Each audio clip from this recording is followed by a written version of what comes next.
Hi friends, welcome to my YouTube channel.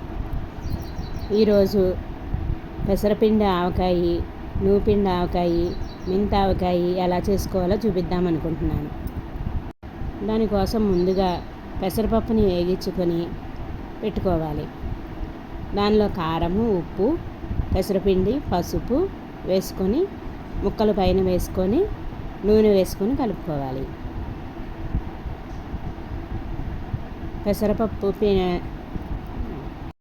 పెసరపిండి ఒక cup వేసుకుంటే 2 కప్పుల కారం వేసుకోవాలి. ఉప్పు అరకప్పు వేసుకోవాలి.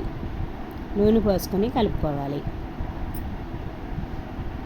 ముక్కలన్నిటికీ కారము, ఉప్పు పట్టేలాగా కలుపుకొని ఉంచుకోవాలి.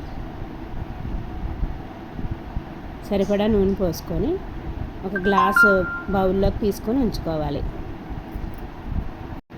ఇలా గాజు సీసాలో తీసుకొని ఉంచుకోవాలి. తర్వాత నూపప్పుని వేగించుకొని మిక్సీ పట్టుకొని ఉంచుకోవాలి. ఇది కూడా అలానే అరకప్పు నూపిండి వేసుకుంటే 1 కప్పు కారం వేసుకోవాలి. ఉప్పు కూడా తగ్గించి వేసుకోవాలి. పసుపు వేసుకోవాలి. ఉప్పు ఎక్కువ వేసుకుంటే ఉప్పగా ఉంటుంది.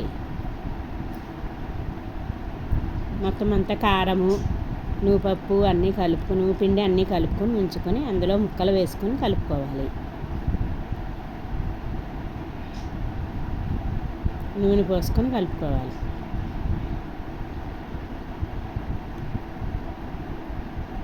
ఇలా కలుపుకున్న తర్వాత ఒక గ్లాస్ జార్లో పెట్టుకొని ఉంచుకోవాలి. గ్లాస్ జార్లో పెట్టుకున్నాక పైన నూనె తేరేటట్టుగా ఉంచుకోవాలి.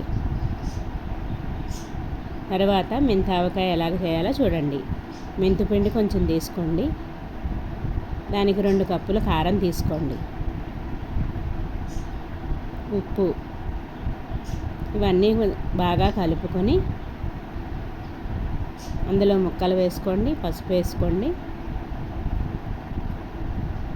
ముక్కలు వేసి కలుపుకొని నూనె పోసుకోవాలి. నూనె పోసుకొని బాగా కలుపుకొని ఉంచుకోవాలి. ఇవి ఏవి తిన్నా కూడా ఆవపిండి వేసుకోవట్లేదు కాబట్టి వేసవకాలం తిన్నా వేడి చేయదు. కమ్మగా ఎంతో రుచిగా ఉంటాయి. గ్లాస్ జార్లోకి తీసుకొని నూనె తేరేంత వరకు మీరు కూడా ట్రై చేసి కామెంట్స్లో చెప్పండి. ఈ వీడియో కనుక మీకు నచ్చినట్లయితే like, share and subscribe my channel.